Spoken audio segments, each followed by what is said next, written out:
Look, the big story of the day was the Penn State UCLA game. Okay. It was the biggest upset we've seen so far this year. It could end up being the biggest upset for the entirety of the 2025 college football season. It comes on the heels of the game that we were at, the whiteout game that went to overtime. Yeah. Your Oregon Ducks edged out Penn State in OT, incredible environment. We did the show. We were all juiced up after that one. So, Sure.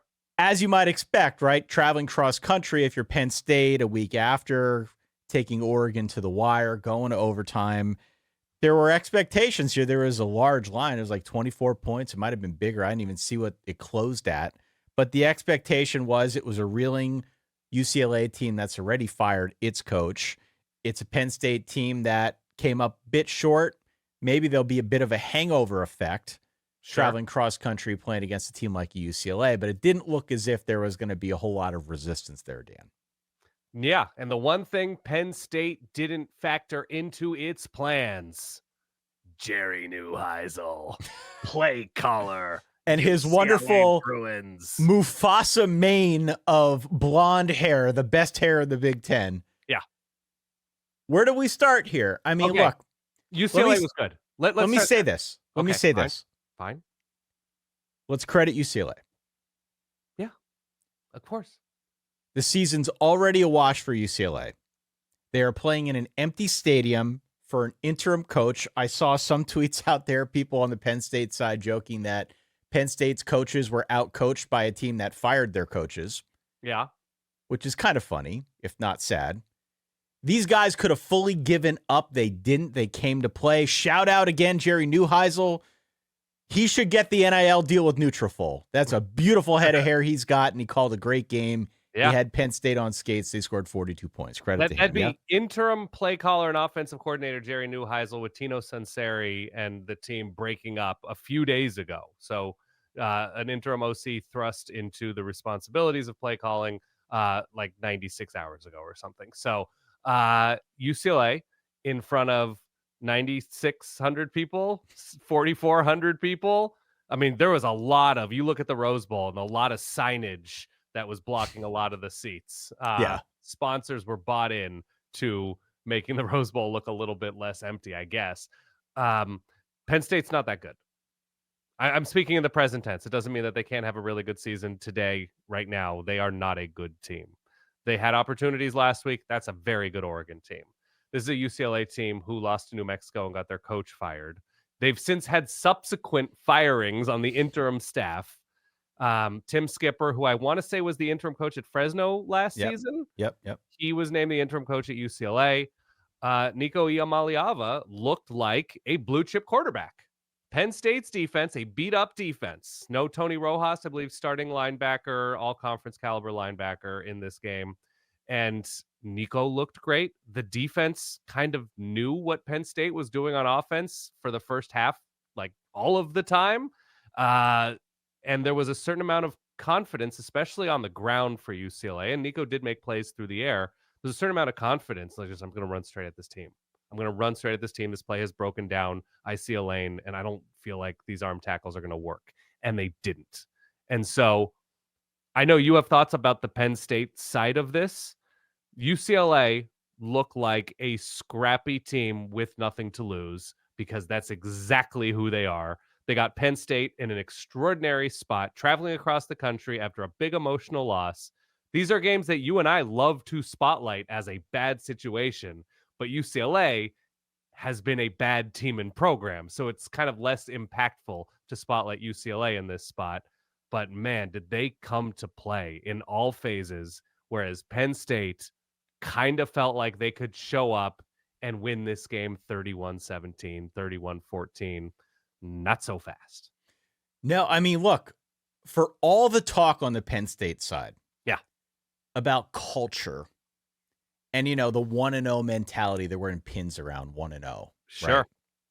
For all of the talk and all of the work that they have done to try and cement this program as an elite caliber program, certainly they've done it on the recruiting trail.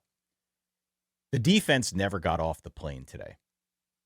It did not get off the plane, and I understand there are some injuries, but still, that's no excuse.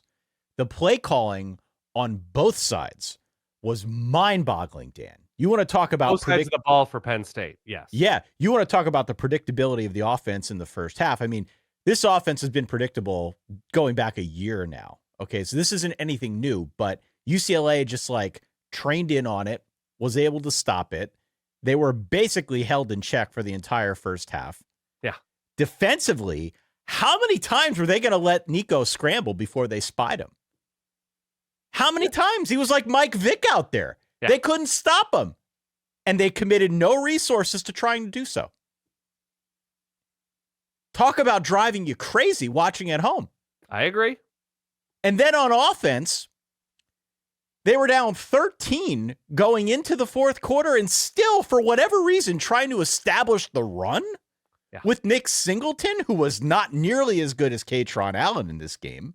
No. It looked like a game plan exactly the way you described it, where they showed up and they expected that they would win because they were supposed to be better. Yeah. And they didn't. They lost 42-37, and now the season goes up in smoke to some extent. Mm-hmm. There are a whole host of questions. We've had a bunch emailed into us already. But that's the crux of it, Dan. This was a poorly coached team today. It was a team that showed up with a hangover. And it just goes to show, even on a day where you're going up against a team like UCLA, where nobody is in the stands and they've seemingly got nothing to play for, this is still a Big Ten opponent. This is still a team with talent. Not nearly as much talent. But on any given day, if you do not bring your A game, this is what can happen. And Penn State learned the lesson the hard way. And I am angry about it. Sure. I am frustrated with it. I have many additional thoughts on the coaching staff and the direction of the program and all of that. But at its core, UCLA came to play and Penn State did not. And I credit the Bruins for getting the dub. Well, they're only paying Jim Knowles like $85,000 this year, right? For a result like this. Honestly, my take here is I was almost surprised you wanted to start with this game. I obviously know that you have an interest in Penn State and you are a Penn State fan and you have a lot of emotions tied to this team and the expectations around this year. But the way they played and the way that the offense didn't play last week and obviously came back, they almost don't deserve that much of our time and the show's time. Well, right? they do because this was, and it continues a trend that I think we're going to get into now as we talk about Texas losing. Sure. I mean, as we have talked about with Clemson losing, I mean, there were a grouping of teams in everybody's top 10 at a minimum, that suddenly are not nearly as good as expected for one reason or another. Right. And Penn State this week just happened to be, I think, the target of that. And it's going to be the target of much ire for sure in the Penn State community. The thing that people have been sending in already is questions about James Franklin. Sure.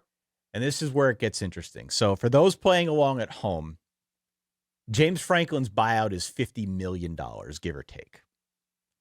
It's kind of hard to justify spending that much in dead money to get rid of a guy who consistently wins 9 or 10 games every year. Right. But that said, I don't know how you come back from this. Like, we're so far beyond Einstein's definition of insanity with Franklin in big games. It's not a talent thing, Dan. Franklin himself in the run up to the season said that this is his most complete team ever. Okay. My only issue with that is you've got a running quarterback who can't throw. And so if seeing the field and making, smart, quick decisions is a part of somebody's talent, it might be a talent thing for Penn State. But he's not a running quarterback. I mean, the system might be better for a running quarterback. But if you came down from Neptune this year and watched Drew Aller play football, you'd say that's a running quarterback who sometimes makes interesting throws, right? It is not a talent thing, though. It shouldn't be a talent thing. You got receivers you feel good about? No, because of the way that they've recruited. Yeah. This should not be a question of talent. It just shouldn't be. Okay. It's not a facilities thing. They're building like crazy. It's not a schedule thing. Everything was set up for them. This is a coaching thing. The Oregon game was supposed to be the start of this redemption arc for Franklin. Yeah. And that was a loss that stung. I think this loss highlighted just how much it stung, how big of a disappointment it was to come up again. So now where we find ourselves, and I promise you I won't ramble on for 20 minutes about this, though I could. Now James Franklin finds himself in the very odd situation of where he could run the table, he could beat Ohio State, and he still could miss out on the Big Ten, could miss out on the playoff, and worst, he won't even have a chance to redeem himself. That's where we're at right now in the tenure of James Franklin. All of this, even if they run the table, could ultimately be meaningless because for whatever reason, they lost this game to UCLA. And this one is going to last far longer, even though the Oregon one was much higher profile. This is the one that's going to be the fly in the ointment when push comes to shove down the stretch here, if there's a question about them getting into the playoff.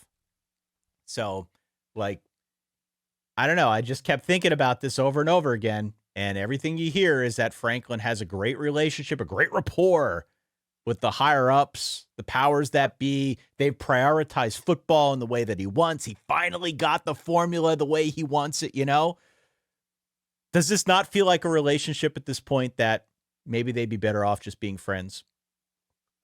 Sure, but $50 million to break up is a different element to all of this. Man, I mean, this is the football gods, by the way. You Penn State was your national champion, right? They're my national champion. I jinxed everybody, man. Everybody got friggin' jinxed. Look, not that I have any room. I think I chose Texas, right? I want to say I chose Texas to be my national champion. But picking Penn State and having them lose to UCLA, brutal. That's sort of a different.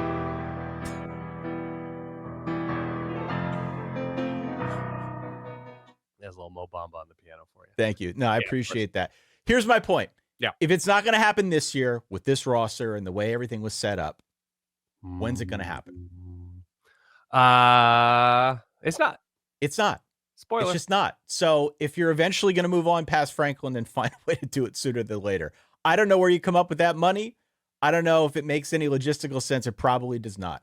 Because the guy does still win and he's still a pretty successful coach. But if you are holding yourself to a higher standard, and if you consistently fall short of that standard, then something needs to change.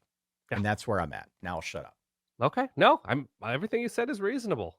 That was an uninspired performance and an inspired performance from UCLA all at the same time. I scared the crap out of the dog. I threw something at the wall. Thankfully, I didn't leave a mark. Kate would have been mad, but I was very angry and the dog was very upset. Oh, sorry to hear it, Ty. I'm sorry to hear it.